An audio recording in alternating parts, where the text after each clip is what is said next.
If you're a fan of the Xenoblade series, you probably have Dungeons & Dragons to thank for a lot more than you may know. Obviously, over the years, it's created tons of modern fantasy and RPG tropes, as well as introduced mechanics like the idea of a character level, but also keep in mind the fact that it's inspired plenty of role-playing video games. One of those being the original Dragon Quest, which was what happened when a Japanese developer decided to take a spin on Western-developed D&D inspired role-playing games like Ultima and Wizardry.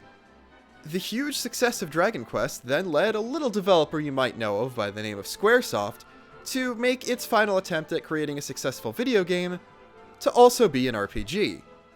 And that game, of course, was the original Final Fantasy.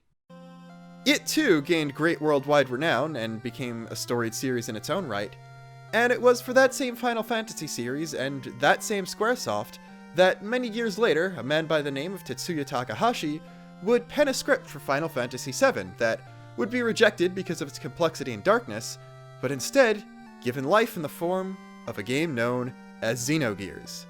And as you may know, from then the rest is history. So yeah, D&D is basically indirectly responsible for Xenoblade existing in the first place, but how do you make the jump from that to the topic of this video? Well, I've been pretty interested in D&D lore for a while now, just in terms of finding out where a lot of the stuff in my favorite RPG video games came from. After that though, and rather recently, I realized that D&D streams are a great thing to use for background noise when doing other stuff. Eventually, I got so invested I decided, well, let's just pick up all the stuff you need to start playing 5th edition.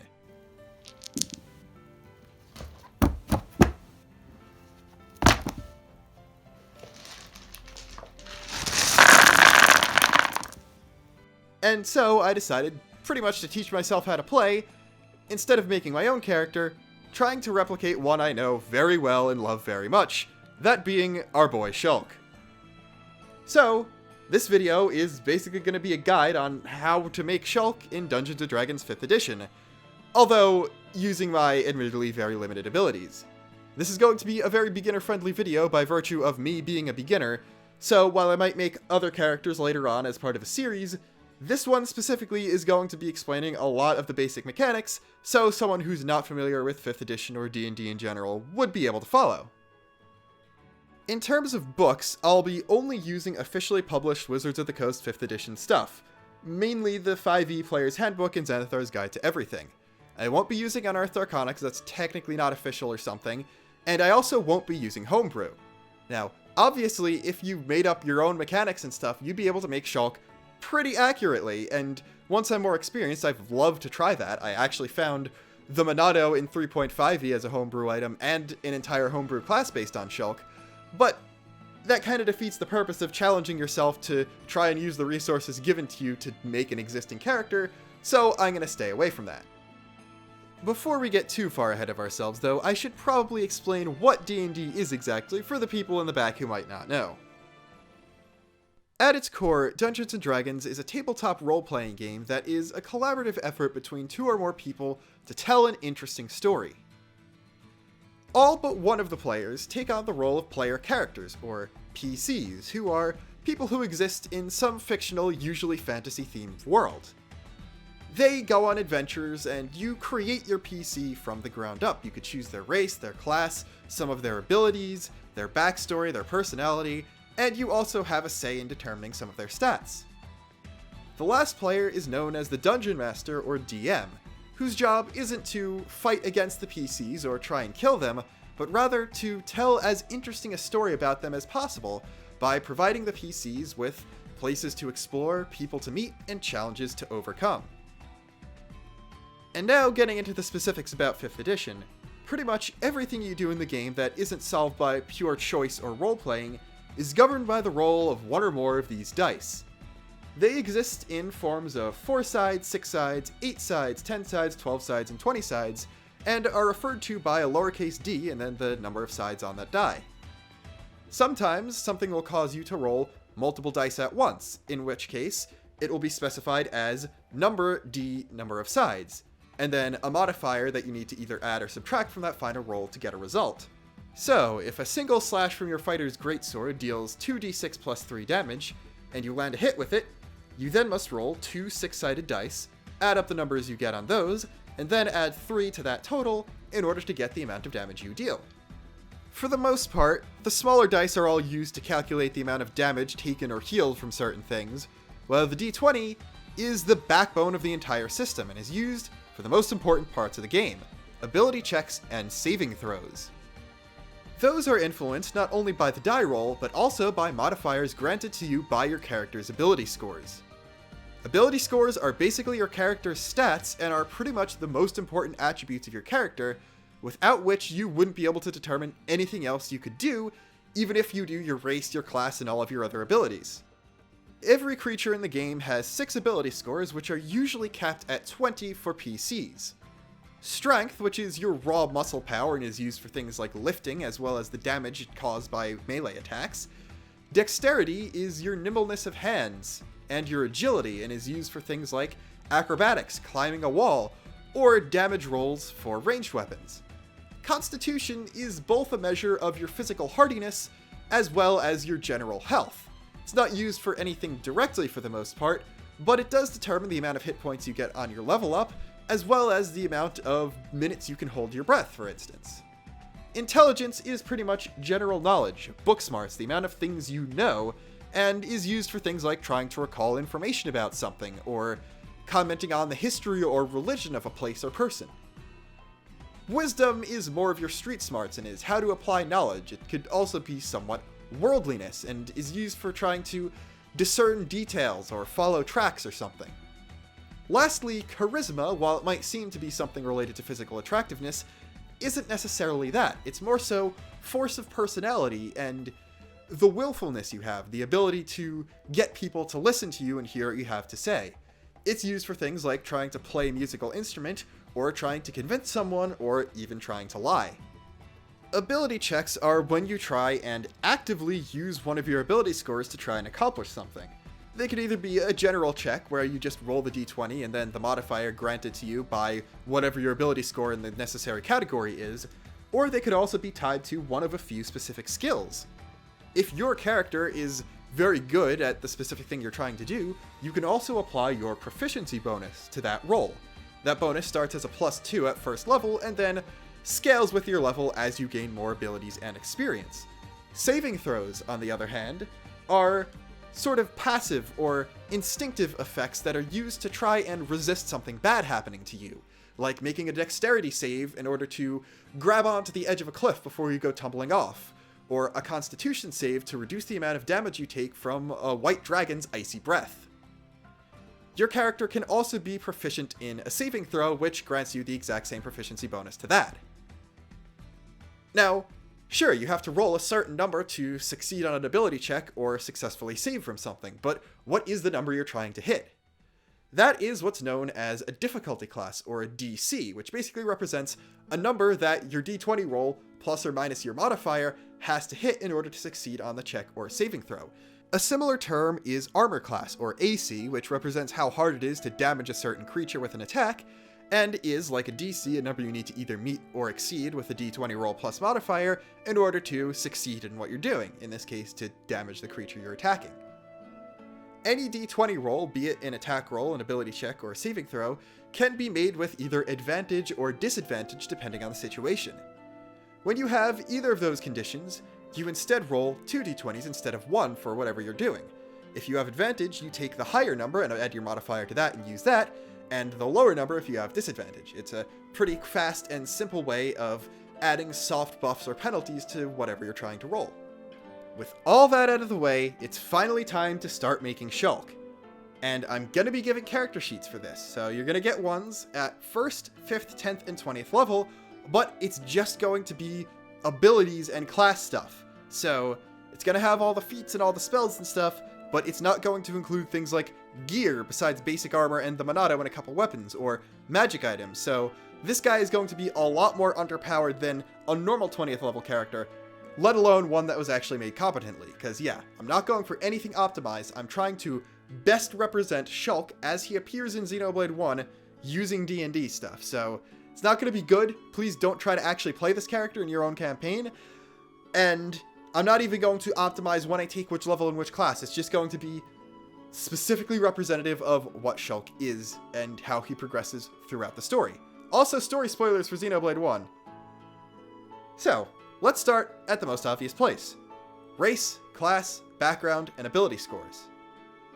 As for race, there's no HOMS option in the player's handbook, but I'm pretty sure human works just as well. For class, he's going to start out as a rogue, namely because rogues have an ability that's pretty much just backslash.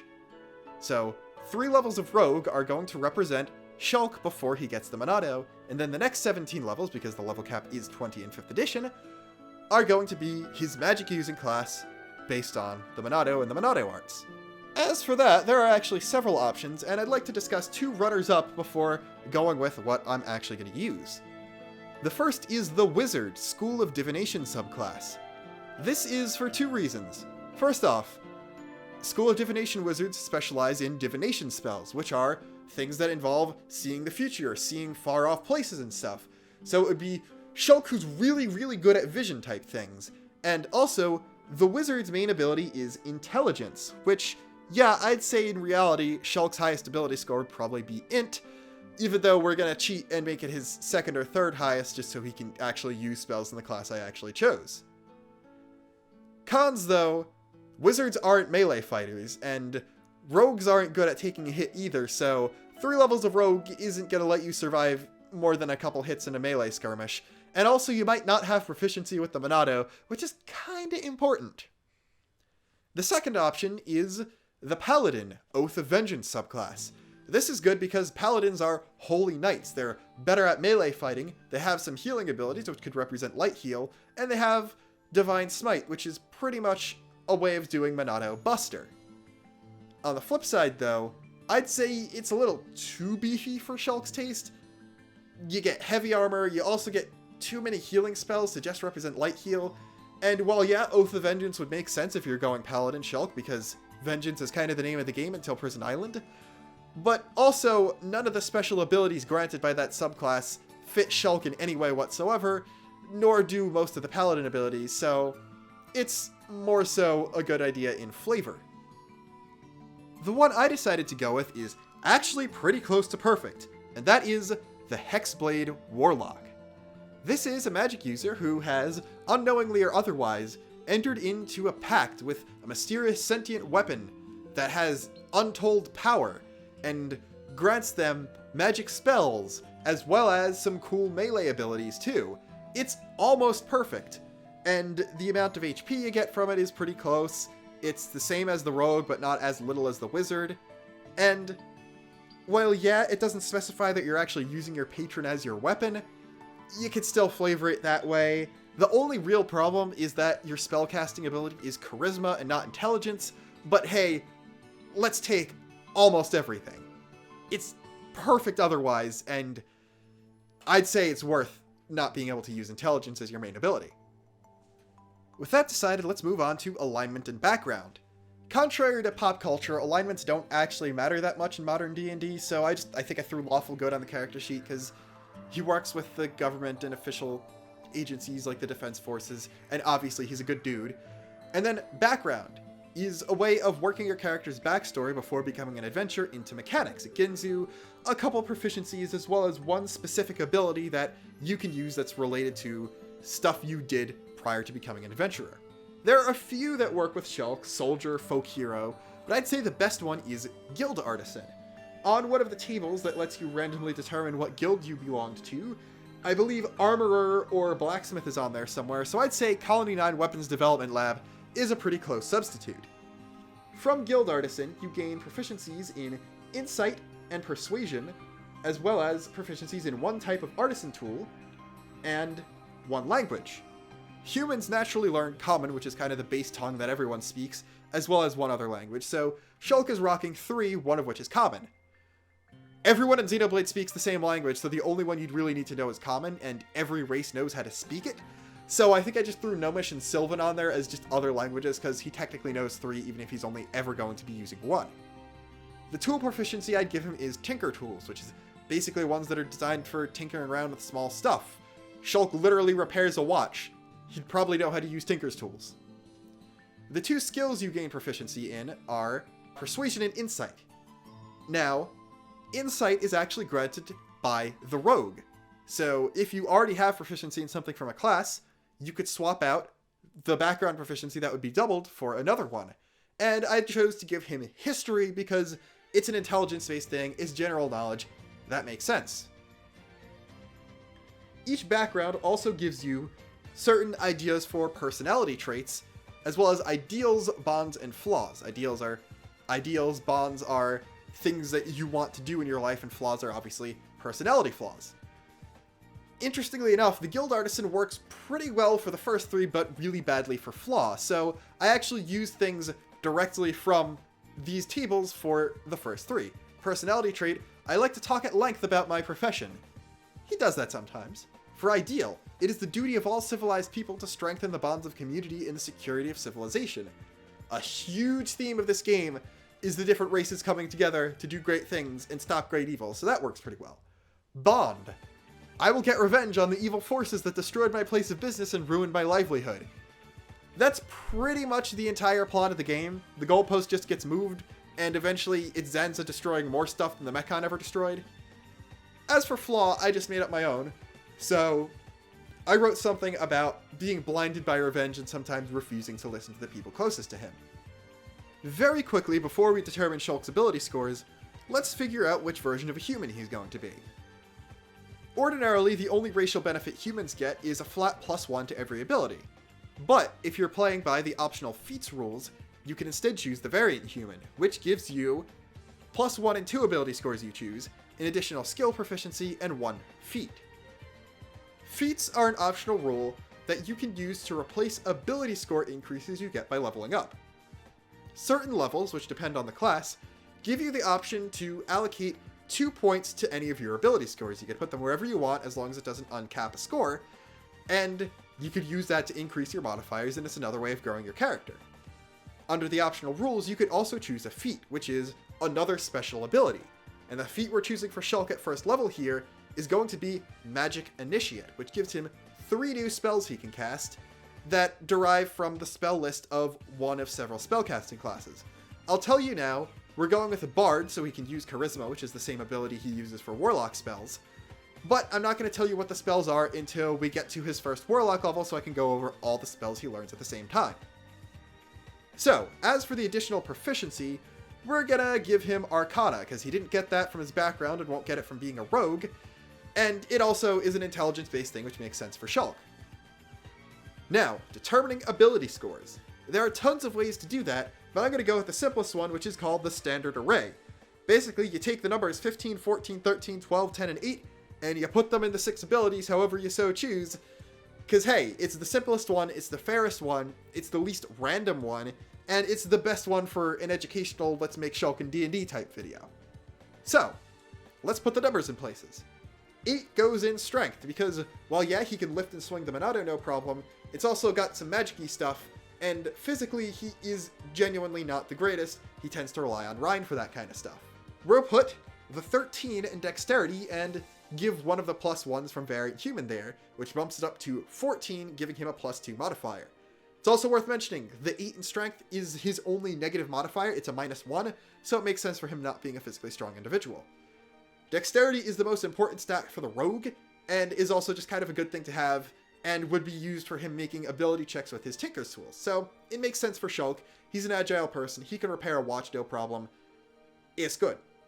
Constitution gets the 10, which gives you a flat, nothing modifier of +0. He is, again, not the physically strongest or most resilient person, and while I would put the 10 in strength and the 8 in con, having a negative con modifier means you get a really small amount of HP per level up, and that would give him more Melia type HP as opposed to Shulk type. We'll put the 14 in intelligence, which gives him another +2 modifier. He's a smart dude. Int, Dex, and Cha are going to be his highest abilities. Makes sense for the classes we're going with. And also, it gives him an additional modifier on top of his proficiency bonus for all the intelligence-based stuff we're giving him proficiency in. As for Wisdom, we'll give him a 12. Yeah, I would put him lower if it was possible, but the standard array only gives you 1 negative score, and I didn't want to give him a positive modifier in Strength. because he gets blinded by revenge pretty easily and makes some dumb decisions. He's not as wise as he is smart. The 15 will go in Charisma and get the other +1 from a race, which gives you a +3 modifier. This is important because Charisma is going to be his most important ability once he hits 4th level and starts taking Warlock levels. Now, let's talk about what you get from being a 1st level rogue. You get proficiency with light armor, simple weapons, hand crossbows, long swords, rapiers, short swords, and thieves' tools. These tools are another type of tools. It's basically just lockpicks. That's all anyone ever uses them for. You're never going to use them in a campaign that's directly based on the Xenoblade 1 story, but it's something you get for being a rogue, so hey. Proficiency with armor basically means you're not hindered at all when wearing it, besides certain armor, which gives you disadvantage on stealth checks because it's loud. And proficiency with weapons basically means you add your proficiency bonus as well as the necessary ability modifier to attack rolls you make with the weapon. Simple weapons are basically ones like clubs and hammers that you don't really need training to learn how to use, and the other few are martial weapons, which are ones that do involve training, but they're ones that make sense for a rogue to have. You get a lot of weapon proficiencies, but as for what you're going to use to represent the junk sword, go with a scimitar or a short sword. Normally, melee weapons require you to use your strength modifier plus proficiency bonus if you have it for that weapon. Our strength mod is negative, so you're going to want to choose a melee weapon, since Shulk never uses range, so he wouldn't use a hand crossbow even though he's proficient in it. Take a melee weapon with the finesse property, which allows you to use your strength or dex mod, gives you that +2 instead of the -1, add your proficiency bonus of +2 for a 1st level character, there you go, you're now +4 to hit and +2 to damage. Go with a scimitar or a short sword, there's your junk sword. It also lets you use the signature ability that's fake backslash. We'll get to that in a minute. Other 1st level rogue abilities, those are just the proficiencies you get from starting out as a rogue, so your 1st class is rogue. Your actual 1st level rogue abilities are Expertise, Thieves' Cant, and Sneak Attack. Expertise means you take 2 skills you're proficient in, and you're now expert in. You add double your proficiency bonus to checks with that skill instead of single. I went with Investigation and Perception to play up Shulk's smarts. Investigation is an intelligence-based skill. Shulk has a +2 in intelligence. He also adds double his proficiency bonus of +2. So you're already rocking the +6 for investigation checks. Kinda ridiculous for 1st level. Thieves' Cant is a special code that only thieves know and is used to make messages and invisible ink and all that kind of cool stuff. Shulk isn't, he doesn't do any of that stuff. So I'd say flavor Thieves' Cant as a research shorthand that he and other researchers from the development lab understand, but no one else will because they don't know all the cool sciencey stuff. And finally, we get to the big deal. Sneak Attack, the rogue's signature ability, which is, if you have advantage on an attack roll, or you have an ally within 5 feet of the enemy you're attacking, once per turn, you can sneak attack the enemy, which means, in addition to the normal damage roll of whatever weapon you're using, as long as you're using a ranged or a finesse weapon, another reason to go finesse, you add an additional d6 on top of the weapon's normal damage. It's literally backslash. You can backslash in D&D at 1st level, and you'll see soon enough that you can actually light heal at 1st level in D&D too. It's really great.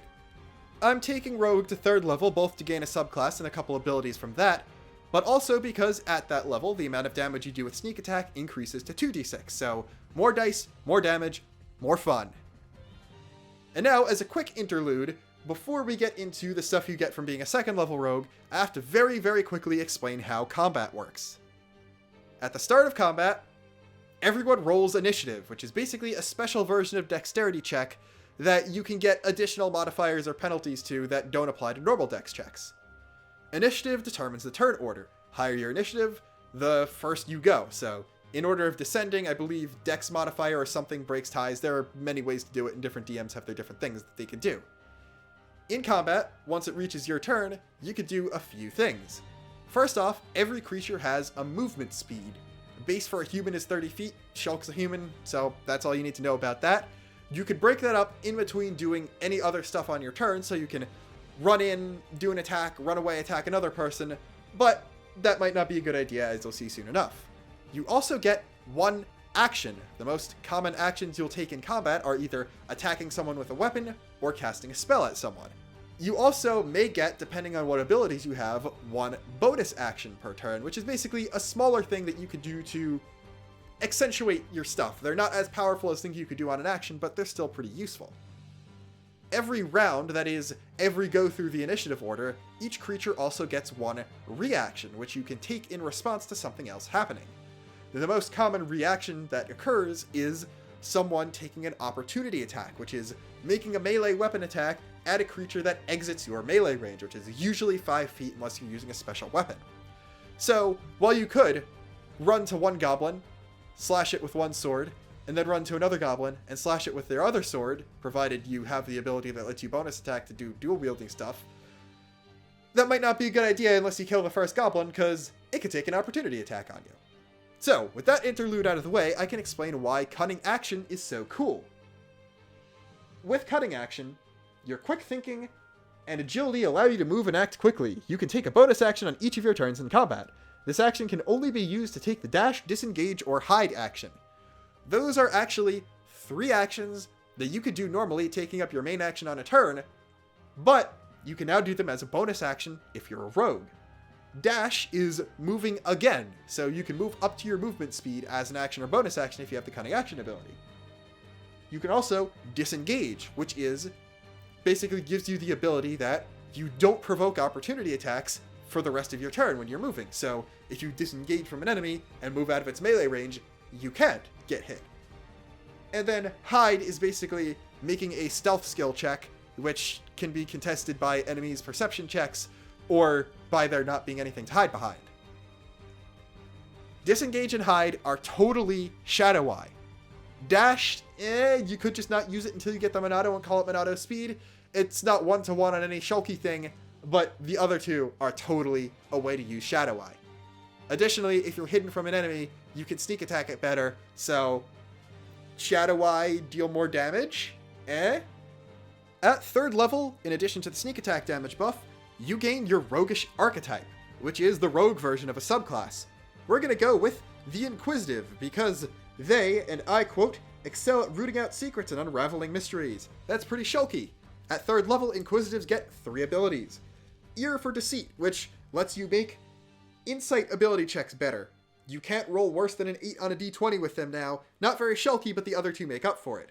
Eye for Detail lets you make perception or investigation checks to find clues or discover secrets as a bonus action in combat, so get really analytical as a fighter. Insightful Fighting, which is your other ability, lets you make a bonus action to make an insight check against a creature, and if you succeed in a roll-off against their deception check, you could use your sneak attack as long as you don't have disadvantage on the roll. So it's basically, you could backslash better. You could even roll that into visions. And at last, half an hour in, it's finally Monado time. I imagine Shulk hitting 3rd level in Rogue, picking up the Inquisitive stuff, upon defeating the Ancient Machines at the end of Tephra Cave. And then you gain the Monado, make your pacts with Zanza unknowingly, and can start taking Warlock levels. Those would be the rest of your levels up to 20, which would be Warlock levels 1 through 17. You could even say that the experience points he gains fighting in the colony along the way to picking up the Monado is just enough to push him to 4th level, and therefore Warlock level 1, the instant he grabs the sword, which is an easy way to let him start fighting as a Warlock the instant he gets the Monado. That's all cool, and the Warlock leveling is pretty straightforward, but how are you actually going to represent the Monado? Well, magic items exist in spades in D&D, and there are a few ways you could do it. There exist +1, +2, and +3 weapons, which basically means they're magical, so they can overcome some resistances to non-magical weapons, and you also gain a bonus to attack and damage rolls made with the weapon equal to the plus number. 1, 2, and 3, there's your Monado versions, and you can also make magic weapons that can cast spells out of. So, say, going back to the wizard stuff, the Monado is a weapon you can cast divination magic out of, and that's actually how I represented it. Each tier of the Monado can cast divination magic. I didn't specify spells, but I mentioned that they get better over time. But what kind of sword is it going to be? That's the hard part, because Hexblade gets a special ability that can't use a 2-handed sword, so one you can only use with 2 hands, and for sneak attack, you need finesse. And there's one really weird way to get around this, and it's actually pretty cool. The Sunblade is a type of magic weapon where it's normally a +2 longsword, but it's finesse, which most longswords usually aren't. It's also just a hilt, and you use a bonus action to extend a blade of light. That's pretty Monado-y. Then it's a normal longsword, but it's finesse, and you can use it as long as you have long or short sword proficiencies, which is kind of weird, and it deals an additional 2d6 damage when you hit an undead with it. So, it's technically legal and not homebrew to modify a magic weapon, so make +1 and +3 versions of it, put the divination magic on it, change its appearance to the Monado, and, here's the cool part, change the damage bonus from undead to constructs. There is literally a plane of existence called Mechanus, inhabited by sentient-ish machines called the Modrons. You couldn't make this up. You can literally do the Mechon in D&D. It's great. And longswords all have the versatile property, which means you can wield it one- or two-handed. If you do it one-handed, it deals 1d8 plus modifiers, and two-handed, 1d10. So just always use the Monado two-handed. Boom, there you go. It's actually pretty perfect. Now it's time for the stuff you get from being a Warlock. In order to multiclass into one, you need to be playing under optional multiclassing rules, but you also need at least 13 Charisma. Fine, we already got that. Instead of the huge amount of skill, proficiencies, saving throws, and stuff you'd normally get from starting out as a Warlock, you instead gain proficiencies in light armor and simple weapons. Already had that, no big deal. But a first level Hexblade gets a few additional perks. First off, expanded spell list. You gain 2 additional spells from levels 1 through 5 that you can learn. You gain Hexblade's Curse, which means, as a bonus action, you can curse someone for a minute. You crit on a natural 19 or a natural 20 on your d20 roll, you deal a bit extra damage, and you can recover hit points if you kill the enemy. Basically reverse Monado enchant. Instead of you dealing more damage to specific enemies take more damage from you. You also get the Hex Warrior feature, which gives you proficiency with medium armor. Shulk can do that in the game, that makes sense. Shields. Okay, that's cool, but you're never going to use it since you're using the Monado two-handed. And martial weapons, which kind of don't matter because you already had the Monado. You also get the ability to, after every long rest, touch a weapon, and you can use your Charisma instead of attack or dex for attack and damage rolls. That's cool. Always use that for the Monado. There you go, you get an additional bonus to stuff, and you never have to use dex for weapons again. A long rest is the equivalent of a full night's sleep, while a short rest is taking an hour to take a break. That's going to be important very soon, because we could finally talk about magic. First level Warlock gains the Pact magic feature, which is magic granted by your Warlock patron. Spells come in levels from 0 to 9. 0th level spells are called cantrips and can be used no matter what, while other spells you can only use if you have a spell slot. Basically, if you have a slot of a high enough level to cast a spell, and you haven't expended it, you can cast that spell expending that slot. Certain spells can also be upcast, which means if you use a higher level slot than the level of the spell, you can increase its potency. Most classes get large amounts of slots for tons of different levels of spells. Some of them only go up to 5, some of them go all the way to 9, depending on how magic-centric your class is. Warlocks are different. You only get 4 spell slots, and you only get the 4th one at 17th level, so at Shulk's last level up, he'll gain 1 more spell slot. But, unlike other classes, which regain expended slots after long rests, Warlocks regain them after short rests, so you only get a few spells that aren't cantrips, but you could use them a lot more often. And also, Warlocks are limited in terms of spells known, like most classes. They don't have to prepare spells like some do, so they have a small pool that they can choose out of. And the other weird thing is, their spell slots are all the same level. Most classes get certain numbers of certain level slots. Warlock ones start at 1st level, and then they go all the way up to 5th. It will always be that level, so any lower level spell that can be upcast will be upcast. I think you might be able to house rule choose not to upcast it if you really want to, but whatever. So, right now I'm about to go over every cantrip through 5th level spell Shulk will learn. This isn't going to talk about the levels at which you learn specific spells. You can sort of glean how I chose them from the character sheet, but yeah, whatever. All but 3 of these spells will come from either the Warlock spell list or the 10 extra spells Hexblades can choose from. The other 3 come from the Bard Magic Initiate, which was the feat we chose at 1st level. This gives us 2 Bard cantrips, which we just normally add and can cast as usual.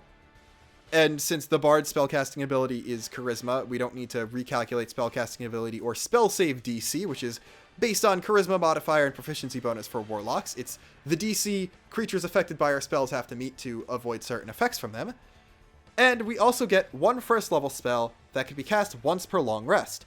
I chose Healing Word, which is bonus action, 1d4 plus Charisma modifier, healing to a creature in range. It's literally light heal. There you go. That's how you do light heal. And remember, Magic Initiate was a first level choice, so he had that from the beginning.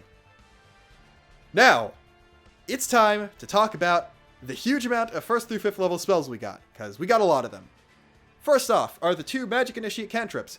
Vicious Mockery is pretty bad. It scales with level, with its most damaging cantrips do, so you can roll more dice to do more damage at a higher character level. But it's a save or take a d4 damage and disadvantage on your next attack roll. Not good, but it's literally weaponizing words. You insult the enemy and it might do damage. I could flavor that as battle dialogue. So these are Shulk's quips in battle, which sometimes can deal damage. Second Bard cantrip is Dancing Lights. Very utility based, not Shulky at all, but humans can't see in the dark at all, so Dancing Lights, there you go. First Warlock cantrip is Prestidigitation, which is again, not very Shulky, but it's like one of the best general use cantrips out there and is kind of a staple of everything. Lastly, for our final 3 Warlock cantrips, we're going to step outside of the Player's Handbook and Xanathar's Guide very quickly, because Sword Coast Adventurer's Guide. Another book contains 4 cantrips and no other spells. These are all Sorcerer, Wizard, Warlock cantrips that can be used alongside melee weapons to enhance your melee fighting with spells. And to do Monado Buster, we're going to combine 3 of them.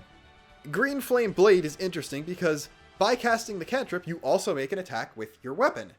And if you hit the enemy, green flames leap to a nearby creature within 5 feet of the one you hit, and it takes a little bit of fire damage. There are different damage types. It's not really too important to know what all of them are, but keep in mind that creatures can be immune, take no damage from it, resist, take half damage from it, or be vulnerable, take double damage from certain damage types. Lightning Lore lets you create a lash of lightning energy that makes a target succeed on a strength saving throw or be pulled towards you and take 1d8 lightning damage if it gets pulled to within 5 feet. You could just flavor that as the lash coming out of the Monado instead of your hand. Sword Burst lets you create swords around you, and every creature within 5 feet of you must succeed on a dexterity saving throw or take some force damage. Force is one of the least resisted damage types, so it's kind of cool. It's very Monado Buster-y, and keep in mind that spells require verbal, somatic, and material components, which are words you need to say, gestures you need to make, and materials you need to provide. We'll get an out for almost everything except expensive materials later on, and verbal components, because you can always do that, which also comes with the added flavor of being able to cast magic out of the Monado. Moving on to first level spells, we've got Hex. It's very similar to Hexblade's Curse, but since you can only use that once per rest, you could just use the spell slot to do fake Monado enchant again. It works slightly differently and you give a few different penalties to the enemy than Hexblade's Curse, but it's close enough. Arms of Hadar is only a first level spell, and I think I took it pretty early, but it's pretty Monado Cyclone-y. Every creature at a 10-foot radius from you must make a strength saving throw, taking full damage on a fail, half damage on a success, and if it fails, it can't take reactions until the end of its next turn. While, yeah, there's a condition called Prone, which is basically Topple, I'd say unable to take reactions is like Break, Prone is Topple, and Stun is Daze, so this is Monado Cyclone, but it breaks instead of topples. Shield is a reaction to getting hit that gives you +5 to your AC for 1 round. Wow, it's literally Monado Shield. I don't need to explain much more. Moving on to second level spells, we got Misty Step, which is a bonus action to teleport 30 feet. Sure, you could already cunning action dash to move your 30 feet, but this is teleporting, so no opportunity attacks or stuff like that, and you can cross places you normally couldn't with 30 feet of regular movement. Again, not very tied to a specific Monado art or Shulk ability, but it's basically anime quick teleporting. So, just imagine you run your 30 feet towards an enemy, it's within 30 feet of you, then bonus action Misty Step, get behind it, sneak attack Monado backslash. It's anime-y. Perfect for Shulk. Next up is Blur, which is also sort of Monado speed. It basically gives every enemy that doesn't rely on sight disadvantage on attack rolls against you because you're moving so fast, you're blurry and stuff. That's the best way I could represent Monado speed, increasing your agility by speed, by just making you so fast you're hard to hit, basically. Shield makes more sense for being shield because it's a reaction to something happening. I just think that works better that way. Moving on to third level, we've got two that are kinda shulky, kinda not. Counterspell lets you counter a spell of third or lower level just by pointing at it using your reaction, and you can roll to counter spells of higher level. Sort of an auto purge-like, but I just like the idea of Zanza's power being able to shut down other ether stuff. Dispel magic is sort of like that, but it's more of an out-of-combat thing. It lets you end magical effects instead of stopping a spell from being cast.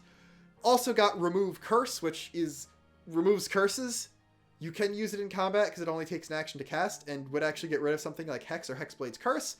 But in general, it can help you remove the curse on a cursed object or something. It feels, again, very Monado purgy. Lastly is Vampiric Touch, which lets you touch an enemy, and if you make a successful attack, you deal some necrotic damage and recover some HP. Yeah, I already represented Light Heal, but I feel like this is one of the best ways to represent Eater, because instead of bleed damage, it deals necrotic damage, and recovering HP is like the opposite of damage over time. I already have a Light Heal, but Shulk doesn't have a lot of survivability, so I like the idea for him to heal himself by draining HP from enemies, so this works kind of well. Fourth level, though, we got two spells. First off is Staggering Smite, which is representative of Break, again, sort of like how Arms of Hadar was. The next time you hit a creature with a melee attack, you deal some extra psychic damage, it makes a Wisdom saving throw. If it fails, it has disadvantage on a bunch of stuff and can't take reactions until the end of its next turn. It's basically Break. Elemental Bane I throw in as another thing to sort of represent Purge. You can make a certain creature take a little extra damage from certain elements and nullify its resistances. I don't know, it's also kind of utility-ish. I'm not really sure about this one. It's sort of filler, but you could also sort of argue it is Purge. I threw in a couple spells there just to give Shulk some elemental coverage, because I was mostly focusing on Monado art stuff, which is all kind of Radiant Force type stuff, so I threw in a few extra elements. Like how, with 5th level, I gave him Cone of Cold, which, it's a cone and deals cold damage. You can make a save to resist some of the damage. I don't know, some of Shulk's arts have cones, like Stream Edge and Monado Eater, so I wanted at least one cone ability. That's basically why I chose that, because cones. Also, for 5th level, I gave him Far Step, which is basically an upgraded 5th level version of Misty Step, which can last for up to a minute if you concentrate on it, and instead lets you teleport 60 feet as a bonus action instead of just 30. Last spell that uses spell slots, we got Wall of Light, which lets you create a wall of light. A few wall spells let you make like a circle or a sphere with it. This one you can't, it's just a wall. So you can't shape it into Monado Cyclone, but this is weirdly similar to Monado Cyclone, of all things. Creatures in the area make a con save. If they fail, they take some damage and get blinded. If they succeed, they take less damage. And you can also use your action while the wall is still up to launch a beam out of it that also deals some damage. It doesn't do the blinding thing, but attacking with it shrinks the size of the wall. It's a weirdly cool spell. I like a lot of the wall spells for some reason, and this was one of them. You might think we still have a lot to go, and we do, but by going over all the spells you get with spell slots, now we actually cut out a few levels from talking about later, because some levels all you do is gain more spell slots or learn another spell. Additionally, at 5th level, you gain Eldritch Invocations, which are sort of mini feats that the Warlock can have to empower certain abilities they've got. A lot of them have to do with the Eldritch Blast cantrip, which is kind of bread and butter Warlock, and you might notice we don't have, which is specifically because Shulk doesn't ranged attack.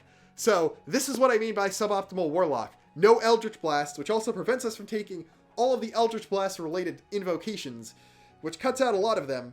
And actually right now at level 5, we're already going to take an invocation that has nothing to do with Shulk. But since you could swap out one invocation every Warlock level, we're going to do that at the next level, because ever since then, every level we hit, we're going to have the prerequisites for a given invocation. Once we take at 5th level, or Warlock level 2, Eldritch Sight. You can cast Detect Magic at will. It's basically an even better Arcana check. Very Shulky. And Eyes of the Runekeeper, you can read all writing. Shulk demonstrates he can't do that, so But that doesn't matter because we're going to swap it out right now at 6th level or Warlock level 3, which gives you the Pact boon ability. What we're going to do is take the Pact of the Blade, which gets us a special weapon that you can keep on you and summon to your hand with a bonus action. You can transform magic weapons, Monado into your Pact weapon. It's actually pretty cool. You gain some weird benefits with it. You can still do Hex Warrior and still have it as your Pact weapon. It's really interesting. Hex Warrior applies to all your Pact weapons, even if you don't do the long rest thing, so you don't actually have to specify that every time once you get this level, because the Monado's your Pact weapon. And then you also swap Eyes of the Runekeeper for improved Pact weapon, which gives a +1 bonus to your Pact weapon, gives you a few more options if you choose to generate your own Pact weapon instead of using a magic one you already have, which doesn't matter, but you can use your Pact weapon as a spellcasting focus for Warlock spells, which means all materials that don't have a specific cost to them, you don't have to use. You don't have to do somatic components. You only need to speak the word and you can magic out your Monado. It's perfect. It's literally how Monado arts work in the game. And now you gain more invocations as you go, so I'm going to just go over the other 5 I chose. I'm going in order of when I take each one. I won't specify Warlock level, but I'll give the prerequisite so you could sort of see when we take it. Next up is Thirsting Blade, prereq, 5th level Warlock, Pact of the Blade. You can attack with your Pact weapon twice instead of once whenever you take the attack action on your turn. A lot of melee classes give the extra attack feature, which basically lets you attack multiple times when you choose to do the attack action. This is the Pact of the Blade Warlock version. You can attack twice with your Monado. Not much else to say. It lets you catch up with melee-specific classes like fighters and monks. Relentless Hex, prereqs, Hex or a Warlock feature that curses, and 7th level Warlock. You can, if you have a target that's cursed by Hex or Hexblade's curse, teleport up to 30 feet as a bonus action, provided you end up within 5 feet of your target. It's basically free Misty Steps as long as you have something cursed and you can get right next to it with 30 feet of movement. Whispers of the Grave, prereq, 9th level Warlock. You can cast Speak Dead at will without expending a spell slot. I don't know, this is sort of like the opposite of Visions, seeing the past instead of the future. That's the best I got for that one, honestly. Life Drinker, prereq, Pact of the Blade, 12th level Warlock. When you hit a creature with your Pact weapon, it takes a little bit of extra necrotic damage, so it takes your Charisma modifier again. So basically, when you're using Hex Warrior, it's double Charisma modifier to the damage roll. It's extra damage with the Monado. Not all of these are very complicated. But the last one, Visions of Distant Realms, sort of is. Prereq 15th level Warlock. You can cast Arcane Eye at will without expending a spell slot. This is sort of Visions again. It lets you basically look at a place with an Arcane Eye. It's Visions, but it's in the present time. So I can do a lot of manipulating here with Visions because it's a little wonky, because there's not a lot of stuff that let you see directly into the future or get visions of future events. Divination works a little differently than that. Before going over the other features, I'd like to talk about the 4 Warlock levels when Shulk will gain an ability score increase / feat. I mentioned these a while ago, and with the 17 Warlock levels we get, Shulk will hit one of those thresholds 4 times. So at 7th level, Warlock 4, we're going to choose the Lucky feat, which is very good. It's one of the most popular and one of the best feats. It basically means you give yourself advantage 3 times per long rest, and if you already have advantage or disadvantage, you get super advantage, which means you roll 3 d20s and can choose whichever one to use. It's ridiculous, and it's basically short-term visions again. At 11th level, or Warlock level 8, we're just gonna Charisma +2. Gives you a +4 Charisma modifier. If you have magic weapons, Charisma might actually be 20 by then. Not much else to say. 15th level, gonna take the Observant feat, which is +1 to Intelligence. You can lip read now, as long as you can see it and it's speaking a language you understand. And you gain a +5 bonus to Passive Perception and Passive Investigation, which means you just kind of see stuff better. Very, very shulky. And lastly, at 19th level, or Warlock level 16, we're just going to increase Intelligence by 1, which will increase the modifier, and then Wisdom by 1. Could have taken another feat that just increases Intelligence, but I think I like the idea of increasing Wisdom because Shulk definitely gains more Wisdom throughout the journey, and that's near the journey's end. Now, our last class abilities. At Warlock level 6, regular level 9, Accursed Spectre. If you kill a humanoid, you can make its spectre serve you. Shulk would never do that, and this is one of the few things that I just say avoid if you're trying to play this character as Shulk. At 10th level Warlock, 13th level overall, you learn Armor of Hexes, which basically means if an enemy cursed by Hexblade's curse hits you, roll a d6. On a 4 or higher, so half the time, it misses you instead. Kind of insane. It even implies that this can negate a natural 20, so you can avoid a critical by this. Especially powerful if you're only fighting one big powerful boss. It has to hit you and then succeed on a 50% random coin flip, which is kind of ridiculous. Also basically Monado armor. At Warlock level 14, 17th level overall, you get your final Hexblade ability, which is Master of Hexes, which basically lets you move Hexblade's curse like you can move Hex. That's a part of the Hex spell. Now you can move Hexblade's curse, but it doesn't require a bonus action, which is pretty cool, I guess. It locks off your ability to heal from the death of a cursed creature if you do that, but hey, moving around Monado enchant, better Monado enchant, we take those.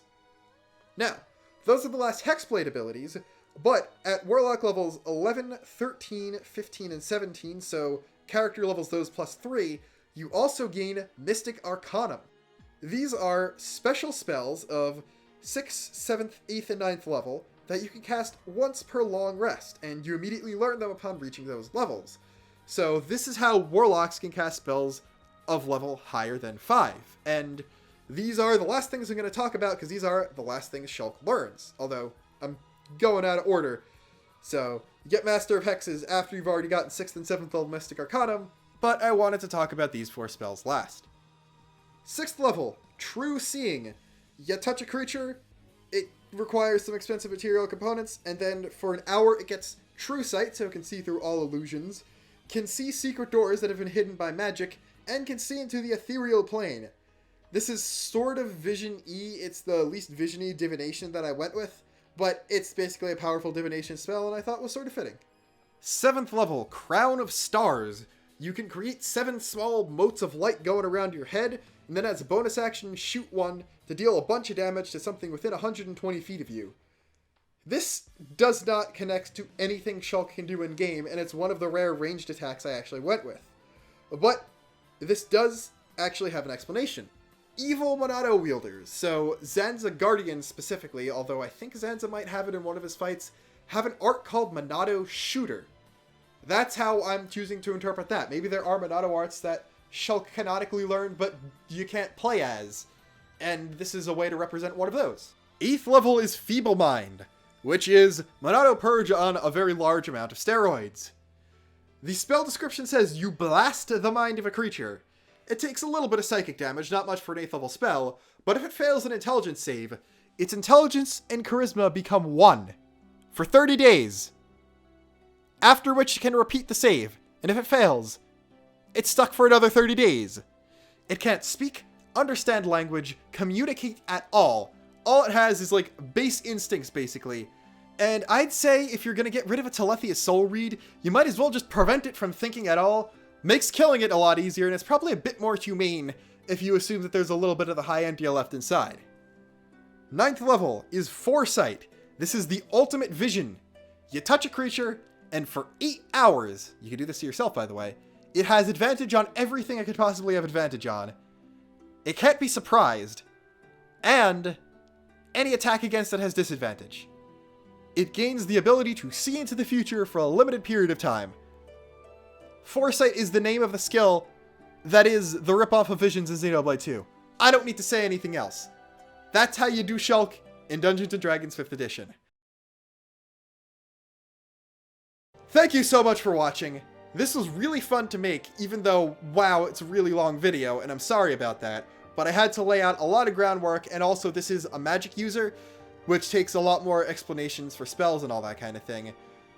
If you like this, I would love to turn this into maybe a monthly series of making Xenoblade 1 characters in 5th edition. All the other videos are going to be a lot shorter than this. Especially the ones for the martial characters, as in, Ryan and Dunban are probably going to be in the same video. And I could explain a little more about mechanics and stuff as I go along and do that kind of thing. I don't know, I just think it would be pretty cool to do. So, if you like this, definitely tell me. I would do characters from other games, but X is too sci-fi to do D&D classes, even though there are stats for guns and stuff in it.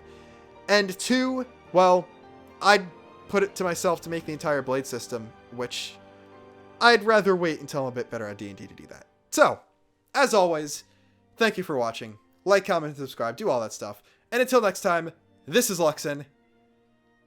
Gonna get a cough drop, because this is a long video.